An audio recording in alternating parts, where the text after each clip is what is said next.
Hello, welcome back. Jessica here.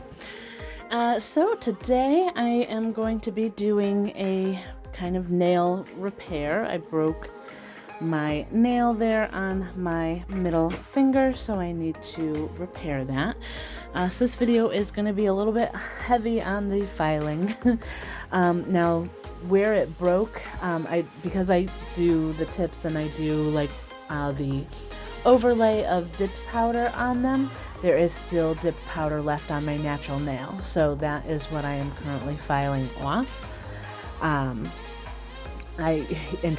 You can soak it off as well, but I don't really like to soak my nails in acetone. It kind of it bothers my skin a little bit. It kind of makes my skin feel really hot, and I don't really like doing that. So I am just going to go ahead and file that off. I am being very careful to not file any of my natural nail. So you just want to be careful of that as well. So I'm just not really applying a lot of pressure to the file. I'm kind of just letting it do the work. And I'm just gonna, keep filing until I get as close as possible to my natural nail.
Alright, so I'm just using a little bit of alcohol to kind of clean off all of that filing dust, so I can just kind of get an idea of where I'm at with the, the filing, and make sure I'm just at my natural nail. And next, what I will be doing is some prep. And this is basically the same kind of prep that I'll do when I'm about to do my nails as well, before doing like a dip powder mani. So I do love this glass cuticle pusher. It's got the slanted end, so you can kind of push back your cuticles, but it's very gentle for your natural nails. And it really does get a lot of that kind of dead skin, dead cuticle off of your nails. So then I'll switch to that pointy side, as you see there, to kind of scrape all of that dead cuticle or invisible cuticle away from my nail plate. So I'm not, being very rough or anything with it. And I apologize that I get out of frame as well. I'll kind of end up doing that throughout the video, and just because it's hard to kind of file and be able to see what you're doing with, like a camera in the way. So forgive me for that. This little ballpoint filing tip that I'm using is also just to kind of get rid of any of that dead skin from around the cuticle area. So I'm more using it right on the edge of like where my skin meets my nail plate, to kind of file all of that away. So I'm not really doing it on the natural nail at all, but more so to remove any of that skin away.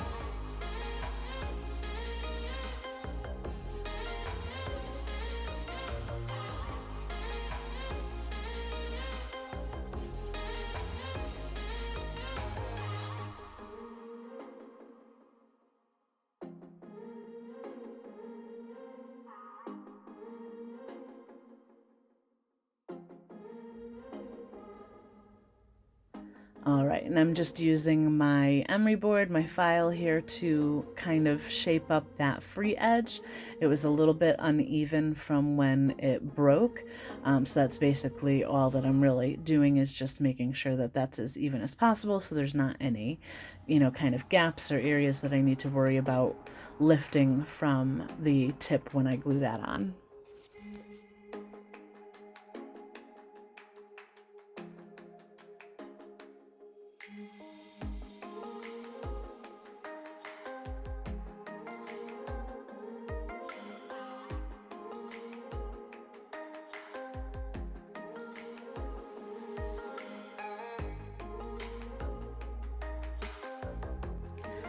All right, so the tips that I use are from Makartt. These are just like half tips. They're not full coverage tips. I do have Makartt full coverage, as well as another brand that I got on Amazon. I got these on Amazon as well, but I'll link everything in the description box below. But these are just just the tips. They're not full coverage. I don't tend to use full coverage when I'm doing this kind of tip, when I want to like extend my nail. And that's mostly just because they usually have quite a defined apex, and I have a hard time gluing them. I think if I was able to use gel, I'd be able to adhere it without any like spaces or gaps underneath or in between the nail and my underneath the tip and my natural nail. But since I'm not really using gel, I'm just using glue, it's really hard to make sure that there's not any air bubbles or anything like that under the tip. However, on these half tips that I'm just gluing onto the tip of my nail, it's much easier to make sure that there's not any air bubbles. So I will tend to use these.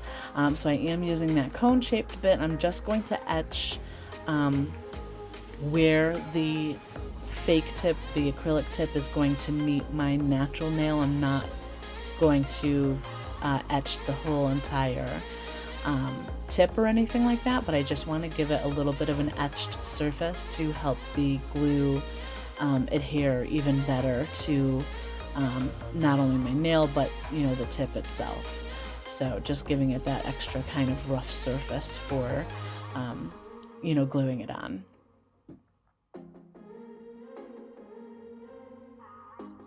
So typically I've used this Makartt, but you're gonna see once I open it, it looks really kind of goopy. So I think it got a little bit dried out. So you'll see that when I kind of open it here, it just looks really, it's like very, very goopy. So I didn't want to use that. I ended up throwing that away, and I'm going to use this came with another kit that I bought off of Amazon with I believe with one of the full coverage kits that I got. So I'm just going to use that, and it works just fine. It's just nail glue, so nothing particularly special.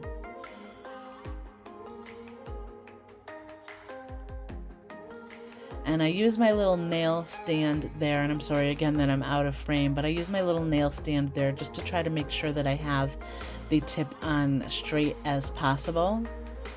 My nails also kind of tend to grow crooked, so I'll usually try to, file them, to make them look as straight as possible. So I'll usually end up spending a little bit more time filing as well, but I just, try to make sure that they look as straight as possible when I'm gluing them on, so that I don't have to do a whole lot of filing. But I am going to, of course, cut that down so they match, so it matches, more so matches the length of the other nails. And I also, when I'm cutting it down with those clippers, I do make them a little bit longer than what the length of the other nails is, and that's just to make sure that when I go to file the free edge with my regular emery board, like after I do the dip powder application, that they don't end up being too short. If I did them the same length as the other nails and then I go and file the free edge, that's going to end up making that nail look shorter than the other one. So I do leave a little bit of extra length for additional filing after, because I don't always end up cutting it straight, the free edge either. So, you know, I want to make sure that I have a little bit of room to kind of correct that if I need to.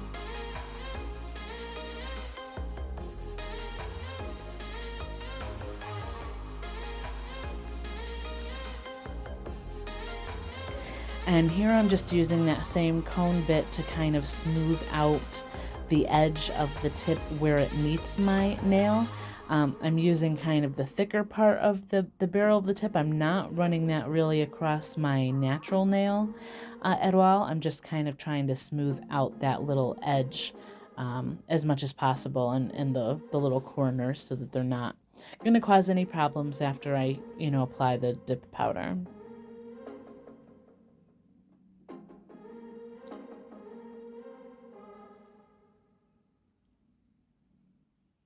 So here I'm just kind of showing that you can see when I apply the tip, it doesn't really have a nice apex like my other nails do, as you can see. So I'm gonna, it kind of almost even looks like it has a little bit of a dent right there where the tip meets my natural nail. So this is where I'm going to use my, this is the natural dip powder. That's the same as I have on the other nails. From iGel Beauty, and I'm going to use that to build an apex so that it has that nice natural curve.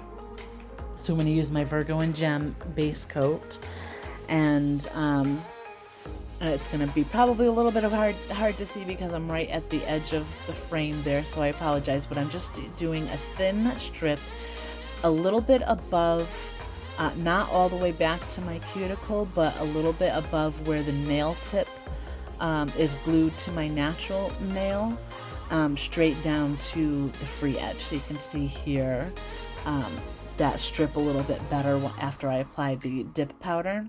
But that's where I'm kind of starting to build that center like curve of the nail. So the second round, I'm going to make that just a little bit thicker and go a little bit more towards the cuticle line, but again, not all the way to the cuticle, but I'm just making that a little bit of a thicker, so you're building kind of those layers and where that curve is going to be. And then I think on this final third layer, I'll do the whole entire nail.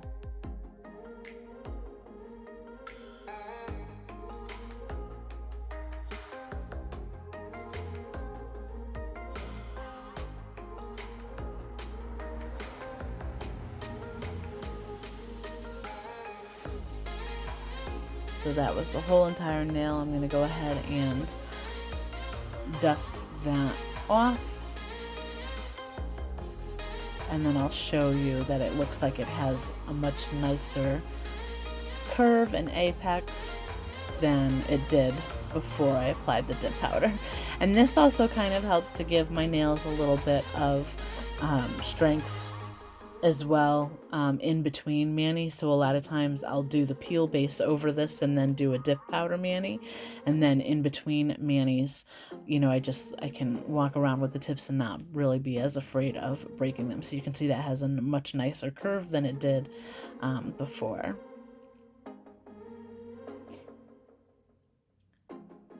So again, because this is dip powder, we're going to have to go ahead and activate that to make sure that it is, you know, gets nice and hard.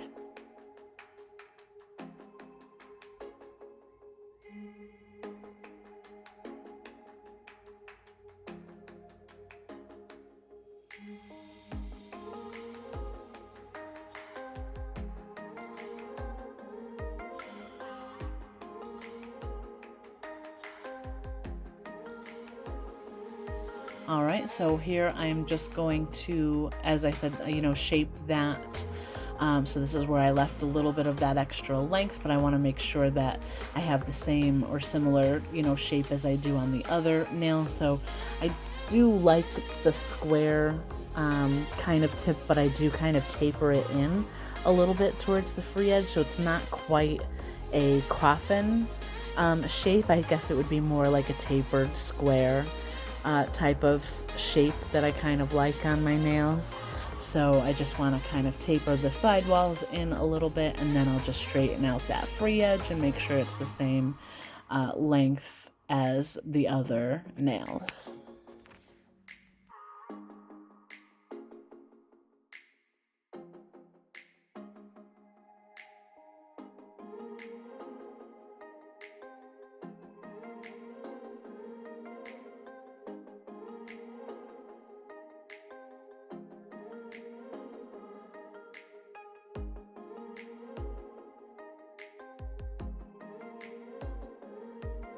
All right, and I'm just using that cone-shaped bit to, you know, kind of smooth out a little bit by my cuticle. So again, I just want it to be as natural looking as possible.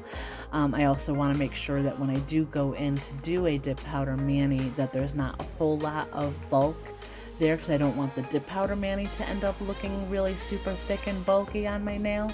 So I just kind of want this to be like an extension of my natural nail. So I want this dip powder overlay and the tips to look as natural as possible. So I like to kind of spend a little bit of time to kind of smooth that out and make sure that you know, it's not too, you know, thick looking right around my cuticle.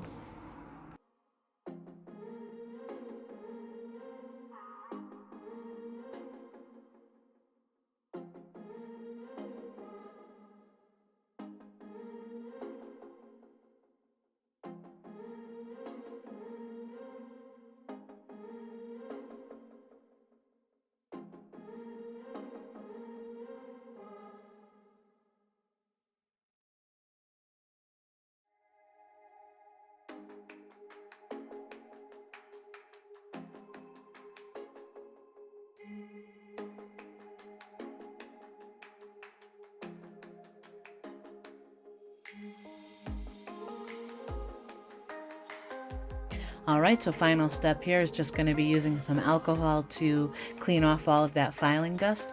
Typically after this, that's when I would apply peel base directly onto this and then do a dip powder mani. And that's that.